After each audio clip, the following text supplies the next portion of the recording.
Welcome to the School of Global Journalism and Communication, Baltimore Reporting Report presenting Stories We Tell. Baltimore Visionaries. I'm your host, Dr. Kaye Wise Whitehead. I'm delighted to be joined by Melvin Russell, who retired as the Baltimore Police Department's acting Deputy Police Commissioner in 2019. Chief Russell served over 40 years in the Baltimore Police Department, leading the Community Collaboration Division. He was hired by the department in 1979 and was the Police Academy's first Black valedictorian. An ordained minister, he has appeared at countless vigils, protests, rallies, and prayer walks. A community outreach chief, Russell serves as the police department's top-ranking ambassador during some of the most challenging times in the agency's history, including after the unrest that followed the death of Freddie Gray. Despite rising tensions between the police department and the community, Chief Russell walked into the middle of crowds at protests and engaged people in conversations. He was also featured in HBO's Baltimore Rising documentary. And on his final day of service, former Mayor Jack Young proclaimed April 25th, 2019 as Colonel Melvin Russell Day in Baltimore City. Thank you so much for your service to Baltimore. Chief Russell, how are you? I am great. I was trying to figure out who that was you was talking about. Thank you. It's such a pleasure. I have so many questions for you because we're at a moment now where there seems to be a disconnect between the community and between police officers, something that I didn't see when I was growing up. Like, this is very new to have this amount of tension. Can you talk about what you think has happened to drive this wedge of sorts between the community and the police officers that are supposed to be serving and protecting the community? Well, you put emphasis on that serving piece, and that therein lies the answer. There's a lack of service. I've been gone for 2 years now, and I still get contact on a regular basis every week from community members, young people, gang members, from police of all ranks within the Baltimore Police Department, and saying it has not been the same. Things have terribly changed since you left. We're not engaging. The community seems like it hates us more. The community talks about they don't feel like they could trust the police. That relationship they saw swelling before my retirement. It's totally gone away. There are a lot of programs that we put in place to nurture those relationships, to serve our community and our officers. They've been done away with. So I think when you don't invest in the people that you're serving, and that means on both sides, so I'm speaking to leadership now, when you don't invest in your communities, when you don't invest in your officers, beyond them just being a means to an end, and you take away the empathy and compassion, and take away the service altogether, I think you get what we see that's happening right now. We've just lost our way. And my heart breaks as I see what's happening in Baltimore right now with other people. And I'm still connected because, again, my phone rings. I'm getting DM'd all the time. I'm driving in and out of the city, having meetings, just talking to people, trying to console them and telling them maybe you can do certain things to try to nurture the relationship. But at the end of the day, I say this, and I put a lot of onus on everybody's got a responsibility, but I put a lot of onus on the leadership within the agency, because the guys and gals will only follow the lead and the spirit of the head of the agency. And so if you yourself are not showing that you care about the community, and people can tell when you're fake, right? People can tell when you're sincere. And so, it's different when you come out during turmoil, but where are you during the good times? Where are you doing when it's kind of just a little unrest? Do the people know you? If you're not investing in the people and just building daily relationships with them, tell them that you care. Tell the kids that you care. Walking through communities, going into meetings, community meetings. If you're just absent and the only time you show up is when they call, you're just a 911 personnel. You're not a part of the community. So you're not anybody that comes in to solve anything because you don't even know who we are. Let me go back a little bit, because during the time of what I call Black Lives Matter 1.0, right, I kind of see us in this second iteration of Black Lives Matter now that began after the murder of George Floyd. But during the first one, when we were watching the cases around the country, we were ticking them off, Ferguson, New York, Ohio, there was a feeling that Baltimore was going to be on that list.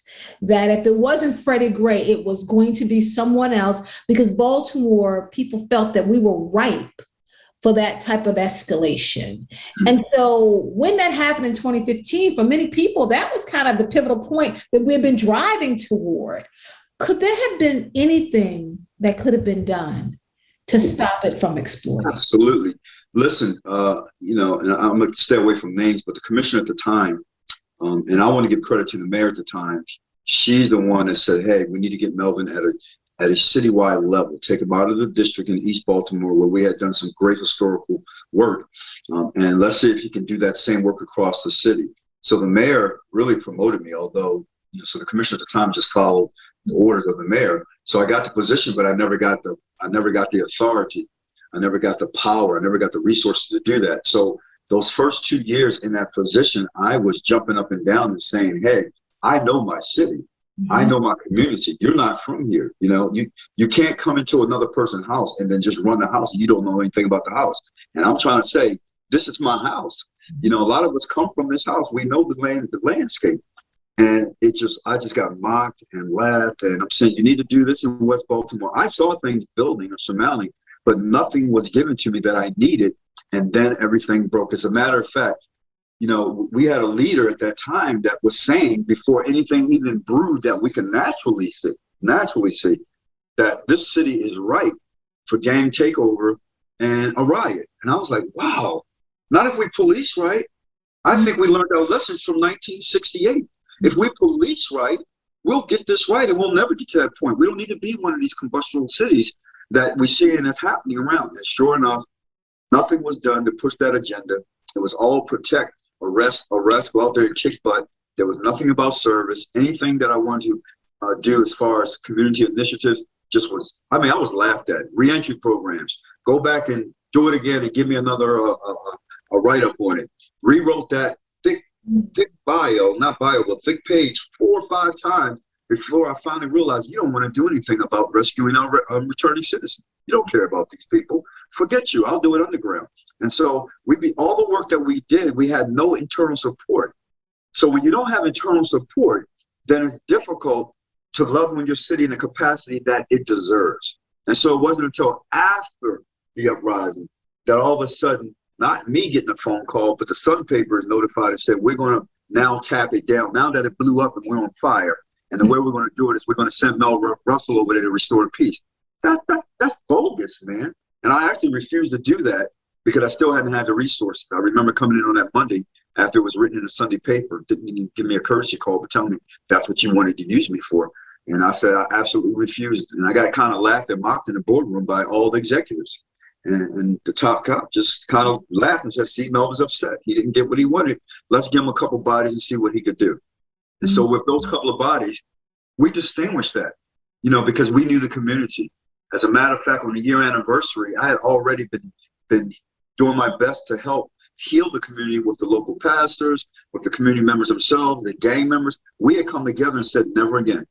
This will never again happen where we burn down and destroy our own stuff or anything in this city.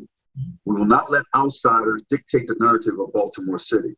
And so when it came a year later, waiting for another unrest on the anniversary, I began to speak to the media, but I was in the community out there before the cameras, with gang members, with pastors, with lay people, with business owners, and we all stood there. And finally, the gang members said, "Unc," they call me Uncle in the community, old pops. "Unc, step back, we got this." And they told them and said, "What did you come here for? You thought we were still angry with each other? We're in a great relationship right now. We love the police, and the police love us. These are the business owners that used to have these businesses. We're helping them build them back, and we're patronizing them again." And all the cameras shut off, and they all left and fled because they saw healing happen in Baltimore. And so we knew that would never happen again in Baltimore. We will never allow other people to infiltrate us and make us explode from the inside out by coming from the outside in. And so, but those relationships and those catalyst leaders are no longer available. I don't see anybody back in the community saying, "We're here for you. We have the resources and we want to help you continue to grow and build the infrastructure of our city." And that's sad. That's sad. You got a group over here that's building their kingdom and another group over here that is struggling just to survive. I'm glad you said that because I remember the healing that happened a year after the uprising, even the work that we did to change the language and the narrative, that it wasn't a riot, it wasn't uprising, like Right. thinking about it very differently, except as we now have the long eye of history on our side. I mean, as we look back now, it feels like the healing that happened that next year to make sure that nobody from the outside came in to make us explode. Instead, it feels like we are exploding from the inside. It feels like the city is on fire. And there is a great concern about that. Can you speak about it? Maybe I'm not seeing it clearly, but from where you sit, what's your perspective on this? See, listen, you can't give anyone slide their favorite dish and they're hungry. They've been hungry all their life, struggling and starving. And then you slide their favorite dish in front of them and say, enjoy yourself. And they begin to eat that and say, oh my God, this is delicious. It's exactly what I wanted. Oh, yeah. I'm glad that you gave me this. I love you now that you love me and we're taking care of each other. We're going to get this thing done right. I'm going to be better, blah, blah, blah, because now you're nurturing me. And then all of a sudden you do that for an entire year plus, you're blessing the community is blessing you, everybody's getting their needs met, they see progress in their own space, and then all of a sudden you come in and say, we don't want to give you that anymore. We're going back. And so it's one thing not to have, but then to have, taste it, and understand that it's good and it's working. I can live with this. I'm good. I don't have to act out anymore. I have some hope. I know that you love me or at least care enough about me to tend to my needs. I'm good. That puts me in a good space. But now you come in and snatch it out and act like I didn't even deserve it in the first place. And now you turned your back on me. So now you're talking about exploding the fire building from the inside out. I'm worse off now than before because you let me taste the goodness. You let me see that it can be good. And now you took it away from me? Oh, now I'm really mad. Now I'm really upset. So you almost don't even need outsiders anymore to come in because, oh, taste and see, yeah, it was good. Now you've taken it back. Everything you've been doing for me to help me get on my feet, to help me help myself, now you're taking it away. And I speak to that because virtually almost everything we've done has been dismantled during my tenure. And everything I was doing, it was God-given, Dr. Kaye. It was God-given. And at the end of the day, everything we built out was not because Melvin's so smart and the people I worked with were so smart, but we were in prayer, we were in fasting, we were believing and seeking advice from something greater than us. And we were getting those answers and just then unfolding it, and the community loved it. Well, it wasn't us at the end of the day. We were just conduits of what we knew was right to do for our communities. But now you shut that faucet off and say, we're not going to do this for you anymore. Yeah, you should be upset. And that's what we're seeing. We're at a moment now where we have our state's attorney who has made the decision, controversial for a lot of people, to not prosecute or go after what we call low-level crimes. And so I'm thinking about that and the work that, say, Police Commissioner Bill Bratton did in New York, where he did the broken windows theory. In Baltimore City, what should we do? Should we look to go after low-level crimes? Will that stop some of the bigger things were happening, or just focus on violent crimes and watch as the small things tend to get out of hand? Because that's what we see happening in the uptick in all of these things that are happening within the city. Yeah, so I've always been taught for most of my adult life that those foxes, they nibble at the little vines of life, right? And so it might seem minor now, but they absolutely expand or do destructive work when you let it go undone.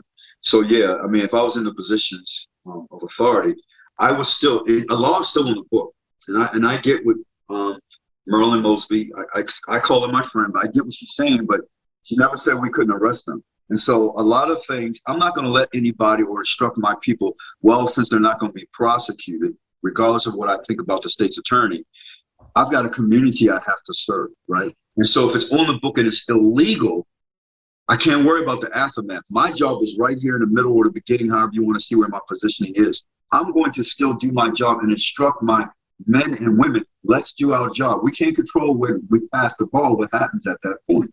But we're going to do our job because we still have to service our community, right? So we can't negate what we do. And then at the end of that, let me say inclusive of that, oftentimes the smaller incidents lead to a bigger unraveling of something that you didn't see, right? It's a piece of evidentiary tools to get you to the next level, right? Like, so if you're not gonna prosecute drug usage or possession, right? But I know that's a drug dealer or that's someone linked to the drug dealing and he's on the corner using, then I'm going to utilize that arrest, knowing it's not going to get prosecuted, but it's still illegal to be using those drugs.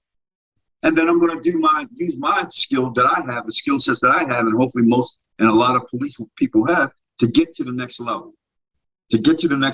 So I can then get to what we call the big fish or the bigger fish. So I can start bringing some relief to the community. And I'm just using this as an example. So the community is not as poisoned. If I can take one element out of that community that's poisoning that community, that's making it unsafe for that community, and it all started with just because of a little fish on the corner, then that's what I'm going to do. Because my job is to protect and serve that community. It's not to look back and say what's going to be done and what's not going to be done with the work that I put in. And as long as my work is good, as long as it's righteous and it is legal, I'm going to do that to get to the greater means, which is public safety. I'm trying to increase the public quality of life. So I'm going to do whatever it takes legally to get there. But we also know that there are a number of police officers, notwithstanding you and a number of other police officers, black and blue, who don't feel that way, who are policing, and it's tinged with racism. It's tinged with this idea that I'm not here to protect and serve. I'm here to herd and police and control, which leads to the amplification of the knee on the neck, or Walter Scott getting shot in the back, or shooting, 12-year-old Tamir Rice, that has Black folks afraid of the police because we don't know what's going to happen when police officers show up. And so you have that happening. So how do we fight against the very real fear that Black mothers like me have when my son goes out and drives at night and he's just trying to get from point A to point B? So that's great. And I hope it's not as many officers as the perception is out there, because I really think there's way more good officers, way more, and then a few great officers than it is these type of officers. And again, first of all, mothers, communities, you can't let your voice ever die, right? You have to keep pushing that. You got to keep crying about that until that is totally eliminated. As a leader within an organization, you've got to push down the message that this is not policing. This is not what we do. And you've got to be able to not just turn the blinds out, but you got to promote whistleblowing within your own agency. You got to be able to tell your cops that, listen, when you see injustice and atrocity being committed by your partners, or whether or not your partners or not, by another police officer, you got to open your mouth. And if you got to incentivize that, then you incentivize it. But you've got to build a culture of not the blue wall silence, but one that is righteous, right? The blue wall was originally designed, it just simply meant we protect each other. We got each other back. That's what it meant. That's all it meant, the blue wall. When we get into the heat of battle, I got you, man, you got me.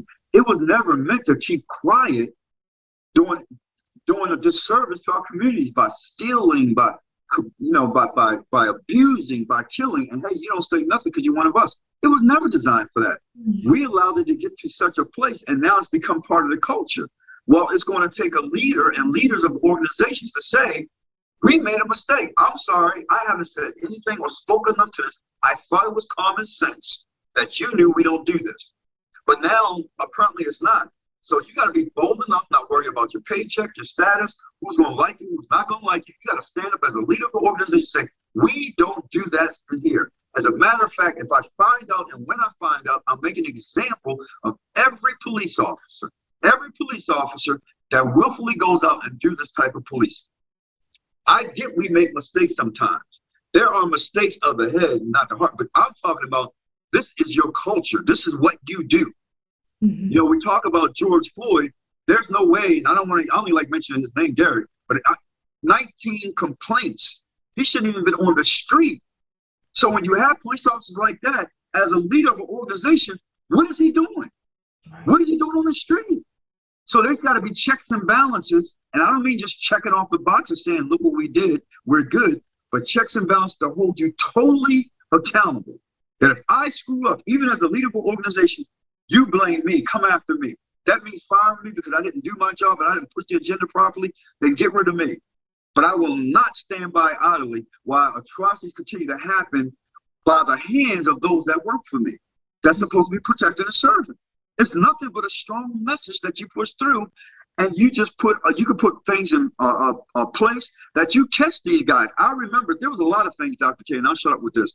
When I was coming through to make sure we stayed on the straight and narrow, there were people in specialized units had routine polygraphs. You ain't know when it was coming. Routine polygraphs. And if you failed, you were out. If you failed miserably, there was probably an open investigation you wouldn't even know about. Routine drug tests. Routine drug tests. I remember one time I had to get urine analysis 4 times in a month. Routine. It's supposed to be maybe once every 2-3 months or whatever. 4 times in a month. You look like somebody who never drank, smoked in his life, let alone put drugs in the system. But I believe in that because it was an accountability piece that kept us checked, right? So now you get on a polygraph. Have you ever taken a dime off of any one arrest? Have you ever taken $1 off a drug dealer because you thought you deserved that dollar more than him, or because you thought it was okay? Them polygraphs are so sophisticated now. You're not beating them things. And as soon as it waivers, you better explain why you came up lying, saying you never did. When you said, no, I've never taken any money, well, polygraph said you did. And if there's any question, you get kicked out of these units, you get put someplace until we figure it out on administrative duty. There are things we can do to protect our community and protect the integrity of our institutions called police departments. But for some reason, we don't do. Now, one of the things I think is interesting about you, Chief Russell, because I did some checking. You have a name here and a reputation in Baltimore City. And what kept coming up is that you're passionate. Like, you are passionate about the city. You're passionate about our people.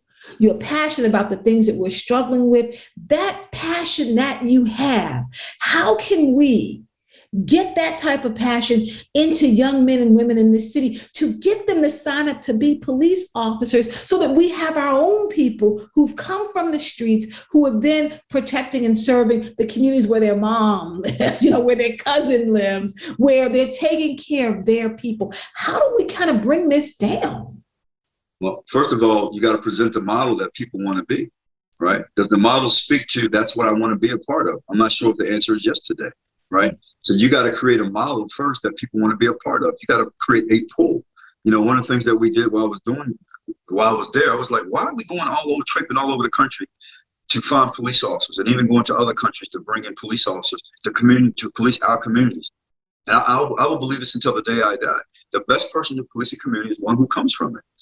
Bring in the people that come from those communities, those cities, right? So how do you do that? So I said, you know what? There's something called Explorers Program, which is just basically Boy Scouts for Police. And it started in high school. It's usually these kids in high school, you start introducing them to law enforcement. And so I said, once I took over as community chief, I went to the boss, said, I need to take over Explorers. Then I worked with the school system, the CEO, and said, I want to build an in-school, not after-school curriculum where our kids are learning in school, accredited. We can attach it to whatever you have in a high school, your homeland security, your law class, or whatever it is, and we can have police officers in the class with your teachers and teach them law enforcement and let them make an informed decision whether or not they want to be police officers. So now the police are in the classroom and they are role models and they're teaching them and they are mentors, but they're not just for that one class for kids who are brave enough to say, I want to take that course. That police officer is there for the entire student body. So there are assemblies where the police can get to meet all the kids and speak to the entire assembly of the school, right? We were doing all kind of neat stuff, right? And then we were trying to ask the police officers, I said, listen, every police should be visiting his high school, his elementary, and his middle schools on his beat. And do that a minimum for 20 minutes. Can you do that a couple of times a month? And not to go in as a police, enforcer, but just to say, hey, go to the lunch cafeteria, eat. Hey, man, can I get a little bit of your milk? Just have fun with it. Talk to the kids.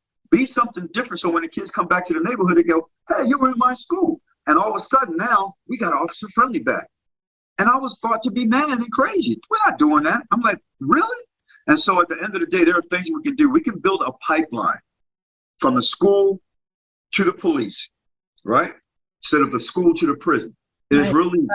Right. Then what we do is, because we built it out so fast, one year we built a diluted model for the middle school and even diluted all the way down to the elementary school where just kids can learn how to be good citizens. Yes, ma'am, no, ma'am, no, mom, and yes.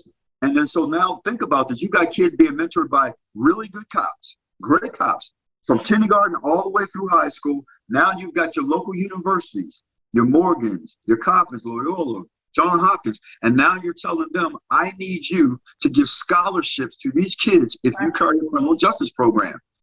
And now these kids are homegrown, going to college in your community, and guess where they want to be police officers? You roll them right into the police department, and they came from your community, and they've got a head start because they were nurtured and taught how to protect and serve from a young age.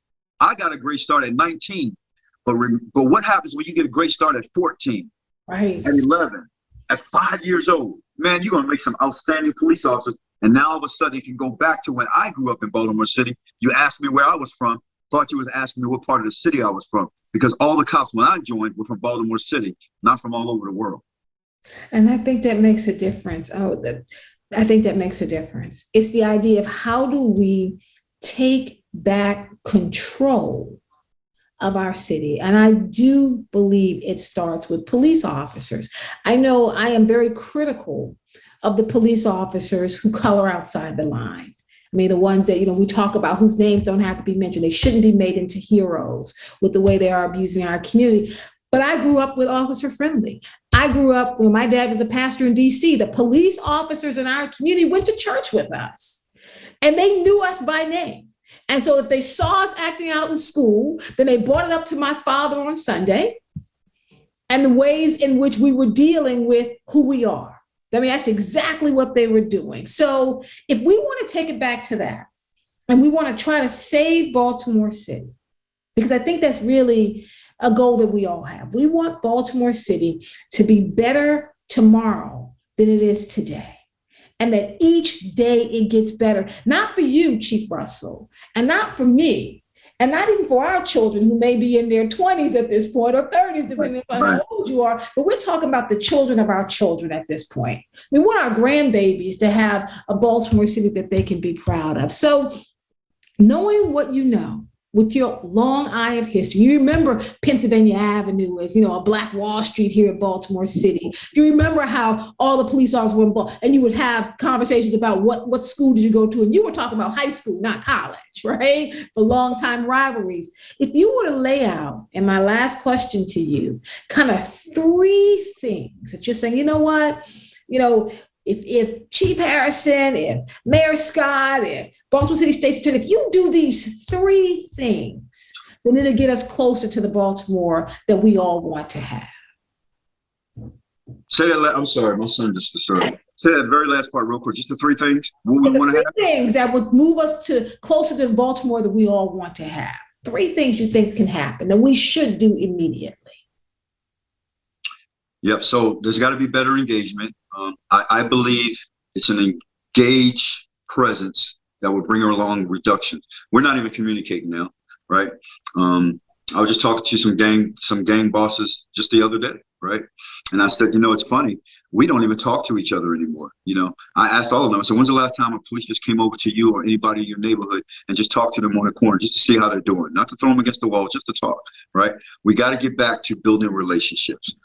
Baltimore is relationally bankrupt, and we have to build up our relational equity in this city between the police and the community, and it works both ways. Community can always go over to an officer, whether they like him or not, and say, I just want to thank you, whether you believe it or not, but it starts the ball rolling. Thank you for serving my community, right? Because it begins to work on the psyche of the police officer, right? And the same thing with the police officer, go over, and it's okay to get out the car and go over and hug that little kid who was afraid of the police. Take that fear away. So I'm just talking about basic stuff. So that's number 1, right? Number 2, we've got to learn to listen. So we're talking, but now we got to learn to listen. Too often we're shouting at each other, right? It's your fault. No, it's your fault, right? But what happens when we sit down and now begin to communicate and listen to what our issues are?